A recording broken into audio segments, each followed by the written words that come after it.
Good morning friends, good morning India. जैसे दिया है प्राकृतिक संख्या कितना होता है बच्चों? एक, दो, तीन, चार, पाँच, बहुत सारे होते हैं बच्चे। तो ये हो गया बच्चों, हमारा क्या हो गया बच्चों? प्राकृतिक संख्या। क्या हो गया बच्चों? प्राकृतिक संख्या। दूसरा देखिए, सम संख्या किसे कहते हैं? जो दो से पूरी तरह विभाजित हो जाए या दो से पूरी तरह कट जाए। जैसे हो गया 2, 4, 6, 8, 10, 12, 14, 16। ठीक बच्चों, ऐसे करते करते विषम संख्या जो दो से ना कटे, जैसे हो गया 1, 3, 5, 7, 9। ठीक बच्चों, फिर दे दिया पूर्णांक संख्या।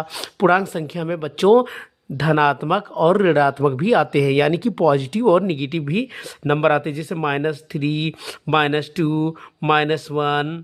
ठीक, -1 हो गया, 0 हो गया। 0 ना तो पॉजिटिव होता है ना तो निगेटिव होता है बच्चों।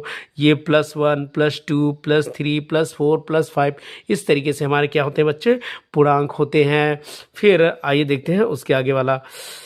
फिर देखिए बच्चों, जैसे दे रखा है पूर्ण संख्या। पूर्ण संख्या को हम लोग होल नंबर भी बोलते हैं, जो 0 से शुरू हो। जैसे 0 क्या होता है बच्चों?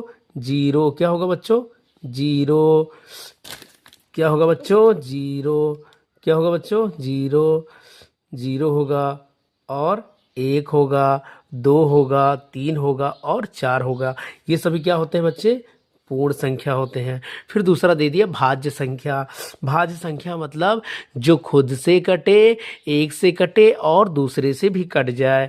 जैसे हमारा सबसे छोटी अभाज्य संख्या, सबसे छोटी भाज्य संख्या क्या होती है बच्चों? 4 होती है। सबसे छोटी भाज्य संख्या क्या होती है बच्चों? 4 होती है। फिर 6 होगा, फिर 8 होगा, फिर 9 होगा। यानी कि जो खुद से कटे और एक से कटे और दूसरे से भी कट जाए, वो होती है बच्चे भाज्य संख्या। फिर देखते हैं अभाज्य संख्या। अभाज्य संख्या को हम लोग बोलेंगे बच्चों प्राइम नंबर। क्या बोलते हैं बच्चों? Prime number. जो खुद से कटे और एक से कटे, खुद से कटे और एक से कटे और किसी से भी ना कटे, वो होता है बच्चे अभाज्य संख्या। सबसे छोटी अभाज्य संख्या हमारा 2 होगा, फिर 3 होगा बच्चों, फिर 5 होगा, फिर 7 होगा और फिर बच्चों 11 होगा। ठीक बच्चों, हो गया। फिर देखिए बच्चों सहभाज्य संख्या। सहभाज्य संख्या क्या होती है बच्चों? सहभाज्य संख्या वो संख्या होती है जिसका HCF यानी कि मासा कितना आना चाहिए बच्चों? 1 आना चाहिए। जिसका मासा क्या होना चाहिए बच्चों? 1 आना चाहिए। ठीक बच्चों, फिर आगे बढ़ते बच्चों।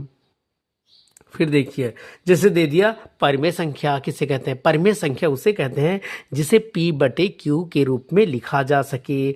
जैसे √4। √4 को हम लोग